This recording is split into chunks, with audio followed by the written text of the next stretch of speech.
5 temas que mostram exatamente porque é que este país anda meio à deriva. Identidades roubadas dentro do próprio Estado, cartas de condução compradas como se fossem pastilhas, big techs a brincar com democracias inteiras, artistas milionários a chorarem opressão imaginária e médicos que assumem ilegalidades ao vivo como se fossem medalhas. Portugal anda tão confuso que já nem sabemos se estamos num país sério ou numa telenovela escrita às pressas. Posso ser bruta?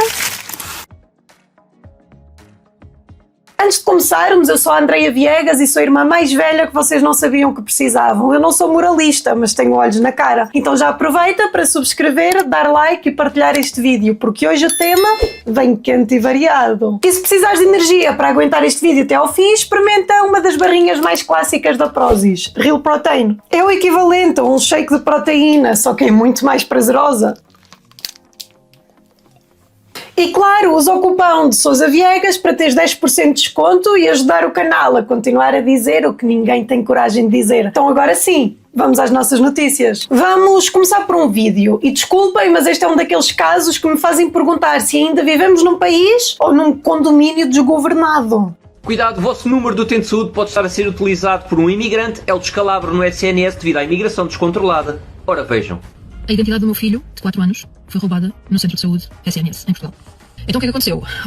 O número de identificação civil, portanto o número de cartão de cidadão, e o número de saúde, do SNS dele, estavam na ficha de um senhor Mohamed não sei quê, que acabadinho de registrar há pouco tempo, de abrir, fazer a inscrição no Centro de Saúde, por isso é que não encontravam a ficha do meu filho. O que é que aconteceu? A inscrição do meu filho foi completamente anulada, apagada, deixou de existir, e os dados do meu filho estavam neste Mohamed não sei das quantas, numa inscrição, no Centro de Saúde Paterno Médico de Família.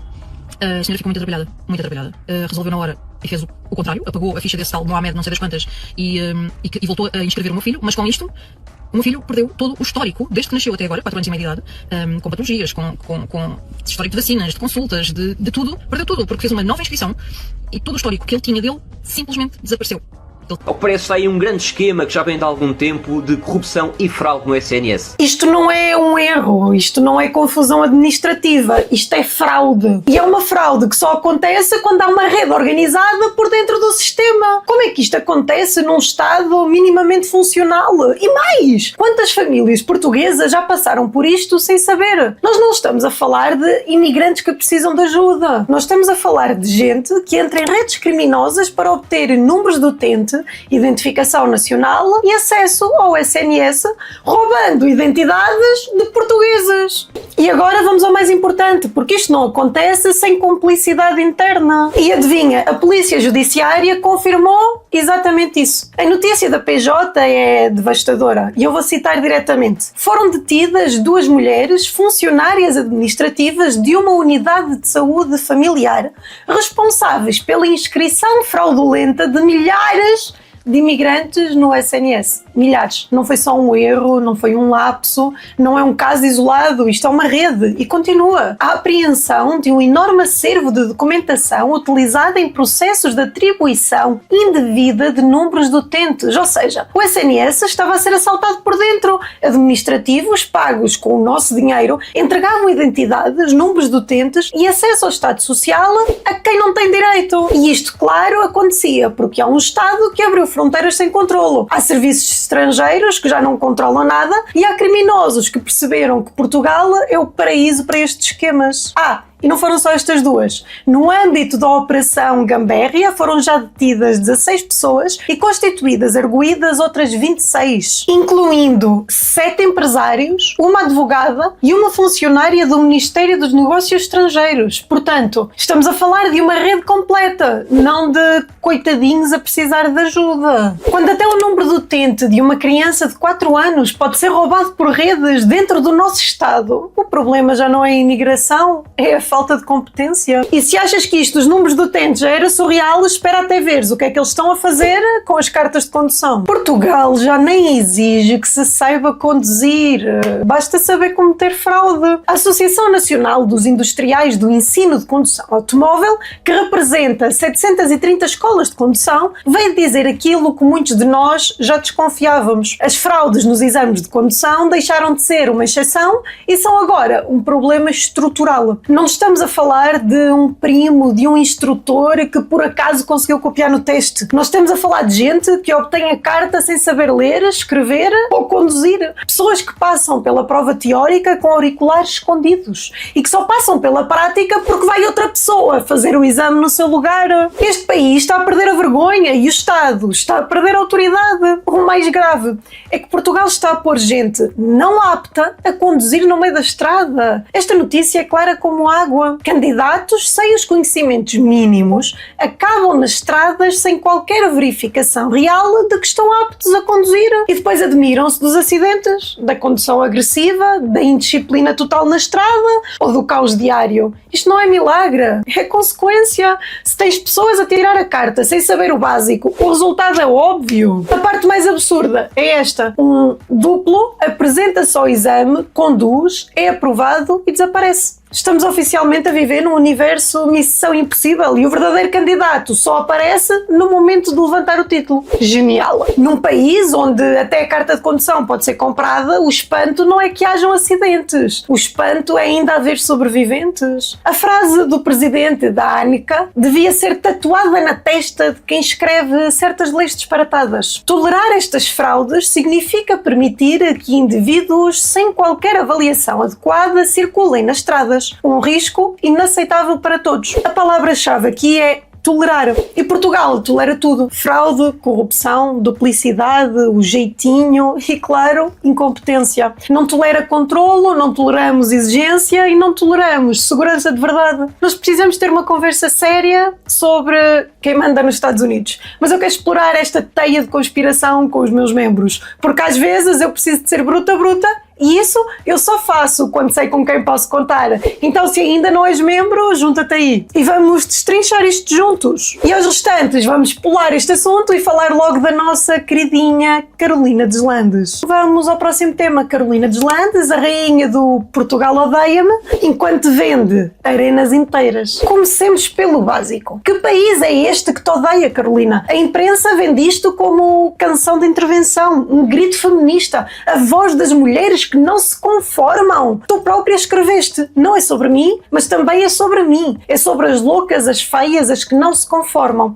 E depois, a bomba. Oh mãe, eu nasci num país que me odeia. Desculpa, mas que país é esse? Estamos a falar do mesmo país que te deu uma carreira, que passa as tuas músicas todos os dias na rádio, o país que te pôs a cantar em tudo o que é programa de televisão, festivais e festivaleiros, ou o país que agora te deu um Mel Arena em 2027 a arrebentar já de bilhetes vendidos? Se isto é um país que te odeia, Carolina, imagina quando começarem a gostar de ti. Queres que os portugueses façam o quê? Metem o teu rosto no cartão de cidadão? Ou precisas de uma estátua como a do Ronaldo para valer? É o clássico discurso confortável de luxo a gritar opressão, com contratos, patrocínios e palcos gigantes, pagos, mais uma vez, com os nossos impostos. Vamos aos versos-chave desta música encantadora. A extrema-direita que eu assumo é ter na mão direita um punho que carrega uma caneta. Tradução: eu sou super corajosa porque escrevo tweets progressistas e letras militantes. A extrema-direita aqui não é conceito político, é brinquedo retórico para demonizar tudo o que cheira conservadorismo. Só que depois vem algo óbvio. Querem voltar atrás no tempo, plantar o medo cá dentro, gritam Deus, Pátria e Família. Ou seja, se defendes Deus, Pátria e Família, já estás automaticamente no campo do vilão, do agressor, do retrógrado. Bem-vindo. Não há nuance, não há diálogo, não há pessoas de boa fé que acreditam nisto por convicção. É tudo posto no saco dos fascistas perigosos. E depois temos a frase mais manipuladora. Vocês odeiam as mulheres e quando matam as mulheres querem chorar e acender velas. Mas vocês quem, pá? Os crentes? Os conservadores? Os que falam de Deus, Pátria e Família? Os polícias? Os juízes? O país inteiro? É este o truque. Pega-se num problema real e gravíssimo, violência contra a mulher, e usa-se como arma para atacar metade do país que não come dos vossos pratos ideológicos. Dá jeito de dizer isto num palco, numa data simbólica, com o Expresso a aplaudir de pé. Mas factos. Portugal tem leis específicas de proteção da vítima de violência doméstica. Muitas delas, aliás, impulsionadas por gente nada woke, ok? Grande parte das pessoas que todos os dias salvam mulheres de situações de risco extremo são polícias, médicos, assistentes sociais, padres, comunidades cristãs que acolhem, associações mulheres que não fazem comunicados pomposos, põem as mãos na massa e trabalham. Não é o país que mata mulheres, são indivíduos concretos, criminosos, muitas vezes num contexto de falência total de valores, precisamente porque se desmantelou a ideia de família estável, compromisso e responsabilidade. Só que, claro, falar disto dá menos likes do que dizer que Portugal te odeia. No videoclipe, ela senta-se à mesa em pose de Santa Ceia. Outra vez, outra artista, outro statement. Sempre com o mesmo alvo. Símbolos cristãos. Nunca é uma mesquita, nunca é um templo de outra religião, é sempre Cristo. Porque sabem que a reação máxima é meia dúzia de comentários indignados e um artigo de opinião. Usar a mesa da última ceia para embalar a narrativa de sou filha de Abril, saí do esgoto, nasci pronta para o confronto. É só mais uma forma de cuspir naquilo que gostemos ou não. É a base cultural e espiritual da larga maioria dos portugueses. Portugal não é perfeito, mas não é um regime talibã, onde mulheres não podem estudar ou sair sozinhas, não podem cantar ou mostrar o rosto. Era preciso coragem, mesmo coragem, para fazer isto com religiões como o Islão, que só por seres mulheres já tens de estar caladinha. Mas aí não dá jeito de desafiar, não é? Afinal, nestas outras religiões, comentários muitas vezes acabam por se tornar realidade. Não é sério nem correto pôr Portugal no mesmo saco de países onde adultério se paga com apedrejamento. E é profundamente injusto dizer a todas as raparigas que nasceram num país que as odeia, quando na realidade há milhões de portugueses e homens incluídos que dariam a vida por estas jovens. Carolina Deslandes tem todo o direito de cantar o que quiser, mas nós temos todo o direito de dizer isto. Tu não nasceste num país que te odeia, nasceste num país que te deu um palco, carreira e liberdade total para cuspir na cara dos valores que o sustentam sem qualquer consequência real. E se achaste que o drama da Carolina era intenso,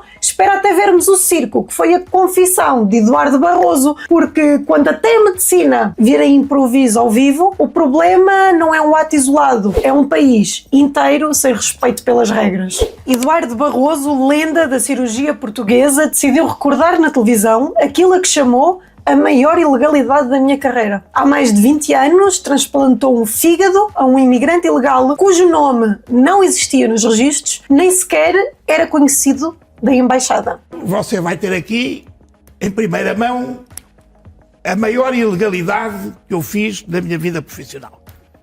Nunca a contei, mesmo nos livros que escrevi. Quando eu era diretor de serviço, há 20 anos, apareceu um doente de raça negra no meu hospital em que, como hepático, se não fizesse um transplante nas próximas horas, morria. Felizmente tivemos um fígado para o transplantar. Quando eu estava a vestir-me para ir para o bloco operatório, apareceu alguém que eu não vou dizer quem foi, porque não a quero comprometer se isto ainda tiver repercussões para a minha vida profissional, que me disse: Sr. Professor, este doente não existe. Este jovem de 20 anos que está a morrer e para o qual temos um fígado para transplantar não existe. É um imigrante ilegal, nem a embaixada tem conhecimento da sua existência. E, portanto, não tinha direito a ser transplantado. Sabe o que é que eu disse a essa pessoa? Disse: olha, esta conversa só existiu daqui a 15 minutos. Porque agora vou fazer a cirurgia. E eu fiz a cirurgia. Fizemos o transplante. Portanto, se eu estou a confessar esta ilegalidade, eu gostava que perguntasse a essa pessoa e esse candidato à presidência da República que disse que dos imigrantes, perguntasse o que faria na minha posição. O que é que fariam? E os portugueses podem me julgar. Vamos separar a emoção da realidade, porque aqui ninguém está a falar de tirar mérito clínico ao cirurgião. O ato médico é irrepreensível, mas o problema não é médico, é político, é legal, ético e cultural. Uma ilegalidade bonita continua a ser uma ilegalidade. O problema não é o jovem, o problema é o precedente. Porque isto que ele fez ignora regras, contorna prioridades, passa à frente de quem está legal, usa um órgão, um recurso escasso numa situação que deveria ser regulada. E sobretudo porque isto depende do humor da ética pessoal e da emoção de um único médico. Hoje é Barroso que salvou uma vida. Amanhã é o outro que decide agir por opinião pessoal. E quem fica para trás é um português que está há meses na lista de espera. O Estado existe precisamente para impedir que decisões deste calibre sejam baseadas no improviso. A questão aqui não é se este imigrante devia ter sido salvo, a questão é, numa democracia séria, salva-se alguém fora da lei com um órgão público sem regras, enquanto os outros esperam? Barroso termina a desafiar André Ventura a responder. E que respondeu muito bem, mas eu gostava de ouvir todos os outros candidatos. Eu gostava ainda mais que os jornalistas fizessem a pergunta ao contrário. O que é que fariam quando um português, pai de filhos, trabalhador, não recebesse o órgão que precisava porque alguém que não existe entrou no SNS pela porta de trás? Quem responde quando há um escândalo destes? O médico? O hospital? O Estado? Ou ninguém? A moral individual não pode substituir a ética das nossas instituições. Eduardo Barroso salvou uma vida e não lhe podemos tirar isso. Mas o país tem de fazer a pergunta que ninguém tem coragem de fazer. Quantas vidas ficaram para trás porque o SNS funciona como se fosse uma ONG internacional? O problema não foi só o Barroso, foi o sistema que permitiu, celebrou e continua a repetir casos assim, enquanto diz aos contribuintes que não há recursos. No meio disto tudo, identidades furtadas, fraudes, redes sociais a manipular democracias inteiras, artistas a fingirem opressão e médicos a legitimar ilegalidades, há uma linha comum. Portugal perdeu a noção dos limites, perdeu a vergonha de normalizar o que devia indignar, perdemos a coragem de dizer não e perdemos a capacidade de funcionar sem truques, sem desculpas e sem narrativas de vitimização. Se queremos um país sério, temos de começar a exigir seriedade na política, na cultura, no SNS, no trânsito e na forma como permitimos que nos manipulem. Se este vídeo te fez pensar, partilha. Agora, se te incomodou, partilha ainda mais. E claro, comenta aí o que achaste destes temas. Subscreve, deixa aquele like maroto e segue-me nas outras redes, porque aqui diz o que ninguém tem coragem de dizer. Mesmo que doa, mesmo que incomode e mesmo que seja à bruta.